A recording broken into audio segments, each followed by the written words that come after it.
Hello, you wonderful people, and welcome to another episode of Super-Fanta-Fi. This being a show we talk about TV shows of the supernatural, fantasy, and or science fictional genre. For today's episode, I'm going to talk about episode 5 of Brand New Cherry Flavored. Once again, I'm still never going to be able to say that without having to pause to think about it.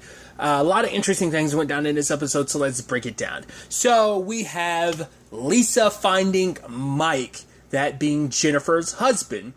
And so, we don't get the conversation. I'm so curious what the hell that conversation was. Like, okay, this is about Jennifer. He's like, Jennifer, my wife? And it's just kind of like, we skip to it and we're at Jennifer's place, well, Boro's place. But I'm like, what the hell is, like, what was that conversation like? Yeah, so your wife, I actually know her. I'm sure you could skate around a lot of the weird stuff of like, I mean, she brings it up later and I was like, dude, I don't know. Your wife is a witch or something. That's all I know.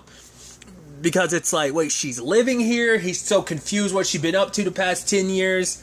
Like, and then like main zombie biker dude, Pierce, shows up and starts hugging him. And at first I was like, oh, does on some level, does he recognize him? And like, oh, like, is it through his connection to Boro? He knows who Mike is, but then like starts hugging him and is practically about to kill him. I was like, oh, that's about to suck. And I was curious what Boro's reaction was going to be. I thought it was going to be like, oh my god, how could she? Was actually a lot calmer about it than I thought she would. She was super pissed at Lisa for doing what she did, but it's like, oh hey Mike, and it's just like, it was like almost like the most casual thing ever. And it's like, hey, she's like, can't believe you actually brought him in here and everything. Oh well. You want answers? Let's go back to the house. You come along too if you want to know. You want to know what I'm running from. You know, I abandoned those children just like your mom abandoned you. I was like, Jesus, going for the low blow. I mean, obviously, Lisa tried to make it about Mike by being like, either she's Jennifer and then she's been lying to me pretending to be Boro, or Boro is who she really is and she's been lying about being Jennifer, or maybe both of us are being lied to. Like, don't you want to know? It's like, you just want to know more about her so you can use it against her, which ironically enough, you know, Boro sent Lou down a similar path to figure out who you are. So I just, that doesn't seem like accidental. That all is on purpose. It's interesting like how Boro is kind of sending them both down parallel, similar paths at opposite ends, but let's not forget they are connected too. So like everything matters. It's not like, oh, it's just a throwaway thing. It's like, no, like it seems like everything is kind of a piece to this weird puzzle. And so they go back to the house and like Jennifer / Boro is just cooking food and you're like, what the hell? She's cooking spaghetti and stuff. And even have Lisa being like, don't do anything fucked up. Because even I was scared. I was like, are you about to kill this entire family just to make a point? It's like, well, they found out about me. Oh, well, I'm going to have to kill them. It seemed like that. Especially later on when, like, it's like, I love her son is like, who the fuck is this guy? And it's like, yo, watch your mouth. And she's like, you're right. He's right, honey. Watch your fucking mouth. Because the whole thing, it's like, yeah, I told people mom died. It's like, well, you could just say that you owe her. He's like, actually, I told them I saw her get murdered in front of me. It's like, why would you, Jesus, Tim, why would you do that? He's like, and his sister's like, because he wants attention, you know? And I'm like, and even Lisa's looking, I was like, man, this family's all kinds of jacked up. But, yeah, the first one to go down was the daughter, and you're like, what? I was like, is she killing him? I was like, no! Because I knew something suspicious about the food, especially because she fed Lisa a noodle, being like, how's that? And it's like, yeah, they're done.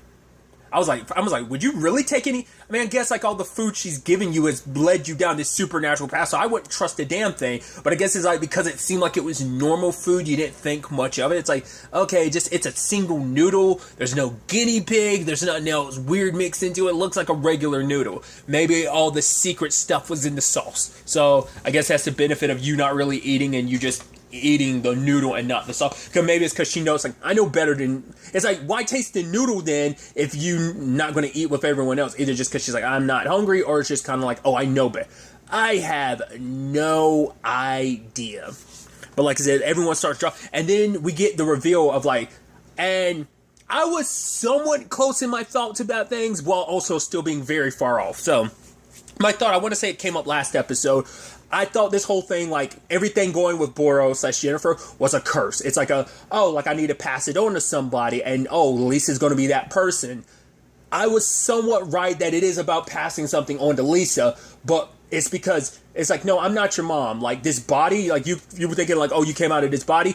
Well, yes, but I'm Boro. I've always been Boro. Before this, I was in Misha's body. And it's like, okay, so we're dealing with, like, an entity that hijacks bodies. But it's like, right, the necessary ingredients, things necessary to, like, jump to the next body takes a while. So it's like, Boro has to do it, like, every few decades. I was like, it's only been 10 years, so Boro probably can't, but his next body, well, it wants his next body to be simple. I'm like, is that going to be Lisa? Is that what this is? Is this, like, supposed to be, like, are you laying the groundwork? Maybe because Lisa is something special, it changes the circumstances of, like, you don't need to wait decades. All you needed was, like, this sweet spot. Like, maybe by doing all of this stuff, you're, like, all the throwing up the kittens and stuff like that is hollowing Lisa out and making, like I said, not unless it's like that's supposed to be like, oh, you're throwing up, like I brought up before, maybe throwing up your soul piece by piece, or just maybe that's just all that you are. You're throwing it up little by little until, like, you're hollow and it makes a comfy space for Boro. Like, maybe, like, this process takes a while to build up the energy necessary to do it, but maybe because of what Lisa wants, once again, the special circumstance of normally I take money, but I'm making a special condition. So, like, this throwing up cats thing is like, must be like an ancient spell or something to be like that, like, escalate things and make it possible. Because Lisa doesn't seem like she's quick on the, like, oh, you're trying to jack my body. Maybe she's just thinking Boro is, or slash Jennifer is crazy, but I'm like, no, like, they're straight up a demon slash entity, and which now makes me wonder, the thing that she's been seeing all the time, is that what Boro actually looks like? The thing is like, oh, I know that. Is that Boro slowly but surely, like, okay, the closer I'm able to get to you, when I'm able to touch you, or is that something else entirely? It's the way Boro makes it sound almost like it was something else entirely, but kept being like, ignore it. It's like, ignoring it sounds like something you want to happen so that it makes it easier for you to hijack the body. Maybe it's something connected to Boro of like, like maybe that's someone or something he knows that's like, I keep saying it, knows that it's kind of like, that's happening. Maybe it's like, whatever it's doing to Lisa, it's like, yeah, that's happening faster than I was expecting. It's like, as long as I get things done within a relative enough time, I won't have to worry about it doing whatever it might do. I'll snatch the body before then. Maybe it's an entity trying to snatch a body. Maybe it's something trying to warn her. Like, maybe it's like, once again, I'm just throwing wild theories out there, spaghetti, throwing at the wall to see what sticks.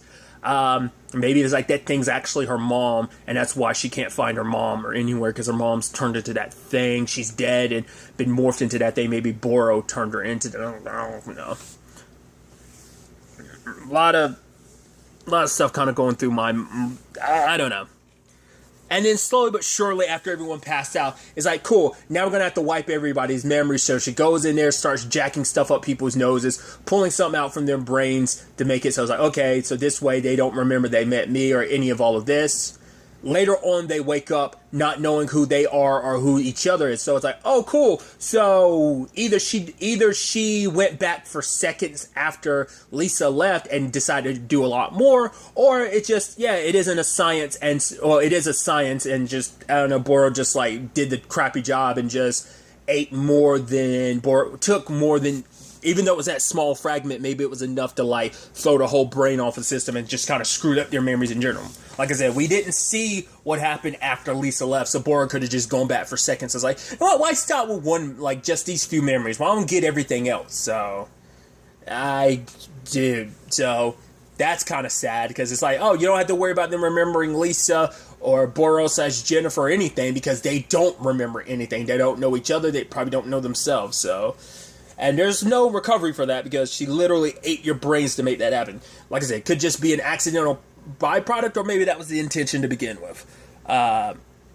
Nevertheless, then there's a whole thing with the trap door and still the nightmares, to the point she even has to put like a trunk or something on top of the trap door so it stops banging, because this is her cutting ties with Boro entirely. She's like, I'm done, no more, blah, blah, blah. Like, once again, I think I'm still unclear whether stuff is already set in motion, so even Boro can't stop it, or whether it's just kind of like, no, I need this to play out, so I'm not going to let it stop. In fact, I'm going to, not be the picnicker on the side of what's going on between Lou and Lisa like I claimed I will be. I want to be the agitator who kind of sparks things on even more, just to cause more mischief. It's hard to say where things stand in that regard to Boro, because Boros still, we learned a little bit this episode, but it's Boros still, at least Boros' motives are at least a little clearer, but still kind of a bit of an enigma of like what role Boros playing and everything. So Lisa gets invited to go check on Jules because they ended up changing his bandages, which she feels extremely guilty because it's like, right, none of them know that I'm the reason why he got set on fire, that like 70% of his body like got burned, and everyone's kind of drawing on his body gas, and it's like, she's there too, and I'm just like, it's gotta be a little awkward. She felt bad, but in that, it seems like that guilt kind of alleviates, because it seems like later on she's like having fun with her. I'm just like, oh, and maybe that's kind of a key sign of like, oh yeah, you felt your guilt at first, but then immediately it gets washed away. Like that doesn't stick around for long. So thought that was interesting. But at the same, when she initially rolled up at before she left to go to the hospital, she ran into Jonathan, and then looking at Jonathan being like, right, oh crap, you got zombified, you're dead. So avoiding his mom at the hospital, she takes him home. At the same time, you have Lou tracking down, because he met the editor of Lucy's Eye. And so for him, he didn't want to watch the ending. He's like, yeah, I've watched stuff like a million times, but also it's just like, that ending, I don't want to see it because it messes with me. Once a big question, how did she do that? And I love that it's like, once again, we still don't get the answer to that for a little while, about like what it is, what is people seeing, what is it that people are seeing like, whoa, how did she do that? Okay, so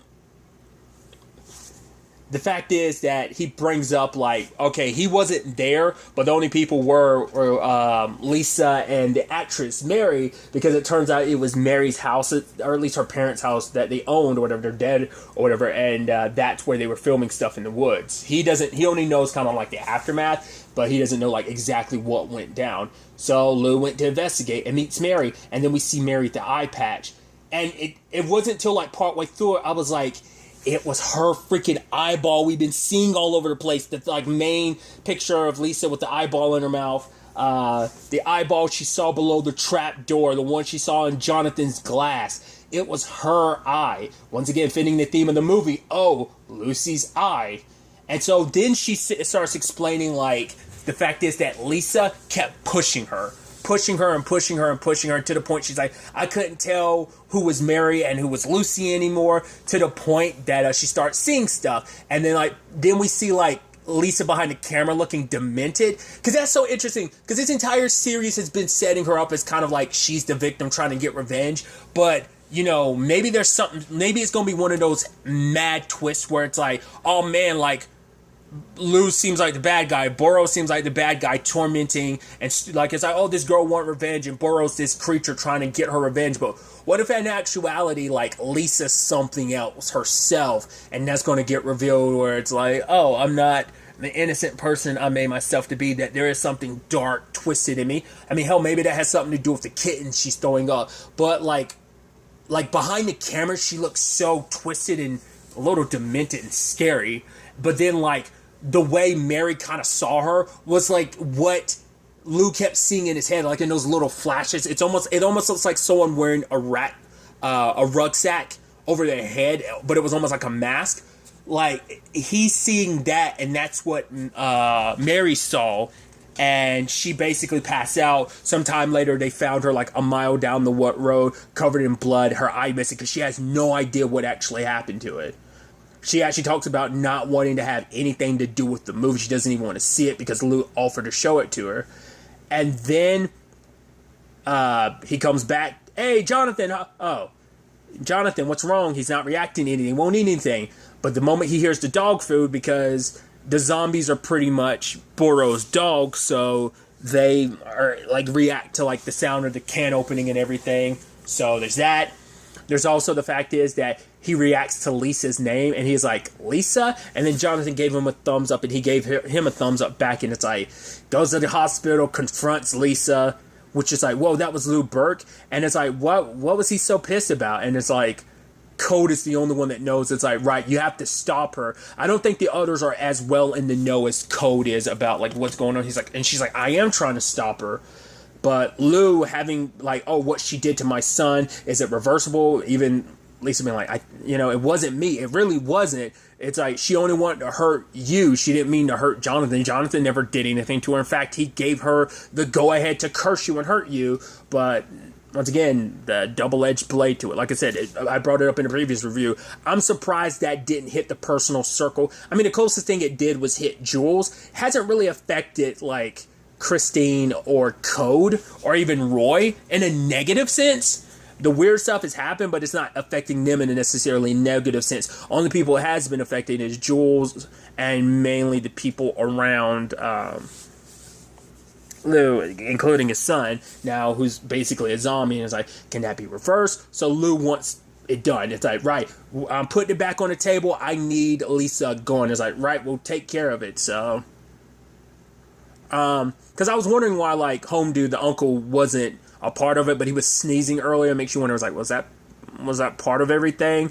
Was it supposed to be just the one dude handling? Like, it's just, maybe it's like his allergies kicked in, so it's like, oh, I can't get into this. Like, I'm not in a good enough condition. You'll handle it by yourself, and maybe that's what leaves the wiggle room later on for her not to die. But it is interesting that the scene cuts between that one dude killing Lisa. That was brutal too, because it was his bare hands. He was slapping her, stepping on her. Like, I didn't know if he broke her foot or her leg, and then like hitting her. And at the same time, Mary's watching the movie, and then we finally get the mark of understanding what happened. What people kept being like, how did she do that? Lisa ripped out her own eye and ate it, and it's just like, that's so metal, dude. Oh my god, that's so... Ugh, but also pretty damn metal. That's crazy. She's like, I ate my eye. She didn't just like swallow it whole. She chewed it. No wonder you didn't know your eye. So that's also like, that's on Lisa, because like Lisa did that to you on some shape or form. It's like, there's something with her. She can't just be some normal person. Like, especially because they kept dodging, like, oh, what happened in the woods? Just like, yeah, whatever. It's like, now you understand, like, why she was talking about, like, she messes up the people around her. It's like, right, she did that. She pushed Mary to do that. And it's like, cool. You just kind of bailed and didn't take any responsibility for it. All you cared about was getting your movie back. It's like, right, I pulled my blood, sweat, and tears. No one put more blood into it than Mary, who literally sacrificed her eye. But what's also the thing too is, like, if you look at it, and I don't know if that was on purpose or not, Lisa's eye gets swollen. It's her right eye, the same eye that Mary tore out and ate. So I'm like, seemed like that was on purpose. I mean, it could just be like, her face is probably swollen to hell because being hit like that. I was like, oh, that's pretty brutal, dude. It's like, ugh. And Jonathan's just there watching, because I guess it's like, Burroughs sent him there because it's like, oh, like, she's eventually going to ask for help, so, you know, be there for her. Or it's like, oh, Jonathan, I want you to be there to witness this. Like, whether she fully dies, whether she, like, survives, just be there to witness the aftermath, because I'm like, she doesn't want to be involved with me. Fine, I won't step in and help her. She won't get any benefits from me, because Jonathan could have easily stepped in, but he didn't. But, like, Home Dude didn't kill her. Like, at the same time, she's hearing, like, that stuff in Portuguese and, like, back to that nightmare. And then she wakes up. So, like, something inside of her is, like, keeping her alive. Like, I don't know whether it's some malevolence that's just herself, or there's something deeper. Maybe it has something to do with why her mom left. Her mom knew what was inside of her. I'm also surprised maybe this pops up at some point. We only got, like, three episodes left after this. So I wonder, is her dad going to pop up at any point in time? Maybe, maybe not. But she crawls over to Jonathan and is like, hey, like, take me to Boro. So, I don't know whether that was like a last-ditch effort of like, oh, the last of my strength, the last of my life. Like I said, he was doing it by himself, so he didn't bother to make sure she was dead, and maybe she just passed out, or she did die, but she crossed back over enough to be like, take me to Boro to get me healed up. Dude, I don't know. So now she's probably going to double down on it. You know what? I felt bad for Lou. The whole Jonathan thing. Fuck it and fuck him. Like, maybe she's doubling down. Maybe she's even going to blame Boro, because it's like, yeah, this is your fault. But Boro will be like, you're the one that set this all in motion. So you wanted your movie back. You wanted his life on fire. Now here are the consequences rippling back. There's always going to be a backlash when it comes to magic. Like, nothing in life comes free. I also didn't talk about it. Cat number 6. So, yeah. Because again, don't know what the end goal of that is. I'm very interested to ultimately find out where all of this takes us going forward to the next episode. Like I said, at this point, there's 3 episodes left, so it's going to be interesting to see how these next 3 episodes play out. But really, that's all I want to talk about. Until next time we meet, be happy, be safe, live life to the fullest, enjoy it, good day, and goodbye.